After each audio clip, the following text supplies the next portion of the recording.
नमस्कार। न्यूज़ 18 बिहार झारखंड के digital platform पे आप सभी दर्शकों का बहुत बहुत स्वागत। मैं राहुल ओझा आपके साथ। इजराइल की सेना ने रविवार को गाजा में किए गए एक हवाई हमले में अल जजीरा के 5 पत्रकारों को मार गिराने की बात कही है। इजराइल रक्षा बल आईडीएफ का दावा है कि मारे गए लोगों में से एक पत्रकार अनास अल शरीफ हमास सेल का लीडर था। यह हमला गाजा सिटी के अल शिफा अस्पताल के बाहर पत्रकारों के एक टेंट पर हुआ। अल जजीरा ने इस हमले में अपने 5 पत्रकारों के मारे जाने की पुष्टि की है। ब्रॉडकास्टर के अनुसार मृतकों में पत्रकार अनास अल शरीफ और मोहम्मद कुरेका और कैमरामैन इब्राहिम जाहर, मोमेन अलावा और मोहम्मद नौफल शामिल हैं। अस्पताल के एक अधिकारी ने बताया कि इस हमले में 2 अन्य लोग भी मारे गए। अल जजीरा ने इस हमले को आवाज़ों को दबाने की एक हताश कोशिश बताया है। इजरायली सेना ने एक बयान में कहा कि 28 वर्षीय अनास अल शरीफ एक हमास सेल का लीडर था जो एक पत्रकार के रूप में काम कर रहा था। आईडीएफ ने खुफिया जानकारी और गाजा में मिले दस्तावेजों का हवाला देते हुए आरोप लगाया कि अल शरीफ इजरायली नागरिकों और सैनिक के खिलाफ रॉकेट हमलों को अंजाम देने के लिए जिम्मेदार था। पत्रकार संगठनों और संयुक्त राष्ट्र के विशेषज्ञों ने इजरायल के इन दावों पर सवाल उठाए हैं।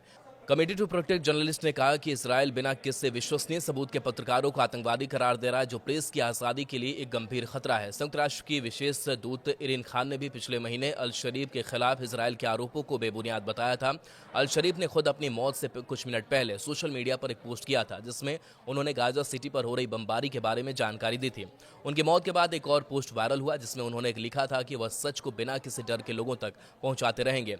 इजरायल की सेना ने गाजा शहर में एक हवाई हमले में अल जजीरा के पत्रकार अनस अल शरीफ को मार गिराया।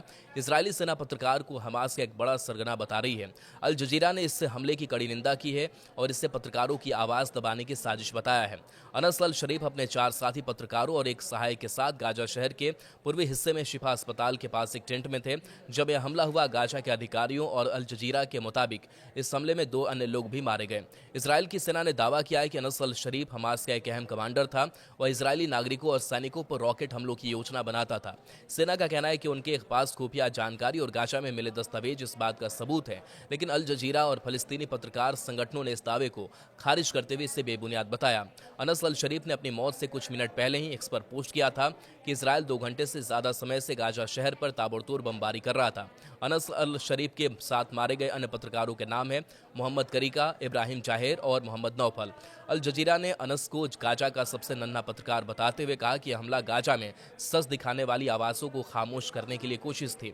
हमास ने कहा कि यह हत्या इजरायल की ओर से गाजा में बड़े पैमाने पर शुरुआत हो सकती है। हमास ने बयान में कहा कि पत्रकारों की हत्या और बचे हुए लोगों को डराना गाजा में इजरायल के बड़े अपराध की राह तैयार कर रहा है। अनस अल शरीफ के एक्स अकाउंट पर 5 लाख से ज्यादा फॉलोअर्स थे। उनकी रिपोर्टिंग को लेकर संयुक्त राष्ट्र की विशेषज्ञ इरीन खान ने पिछले महीने चेतावनी दी थी कि उनकी जान को खतरा है। जुलाई में पत्रकारों की सुरक्षा के लिए काम करने वाली संस्था कमेटी टू प्रोटेक्ट जर्नलिस्ट ने अंतर्राष्ट्रीय समुदाय में अनस की हिफाजत करने की अपील की थी, लेकिन इस हमले ने सारी चेतावनियों को हवा में उड़ा दिया। अल जजीरा ने कहा कि अनस अल शरीफ उनके साथ गाजा में बची आखिरी आवाज़ों में से थे जो वहां की दर्दनाक हकीकत को दुनिया तक पहुंचा रहे थे।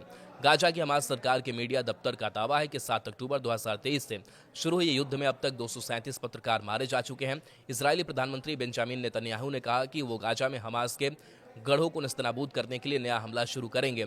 इस बीच गाजा में भूखमरी का संकट गहराता जा रहा है और 22 महीने से चल रहा युद्ध थमने का नाम नहीं ले रहा। यह हमला ऐसे वक्त में हुआ है जब इसराइल और हमास के बीच तनाव अपने चरम पर है। इसराइल का कहना है कि वो हमास के ठिकानों को खत्म करने के लिए हर कदम उठाएगा, जबकि हमास इसे फलस्तीनी जनता के खिलाफ जुल्म बताता है। अनस अल शरीफ की हत्या ने एक बार फिर से पत्रकारों की सुरक्षा पर सवाल उठाए हैं। अल जजीरा ने इस हमले को गाजा पर कब्जे की साजिश का हिस्सा बताया है, जबकि इसराइल अपने दावों पर कायम है।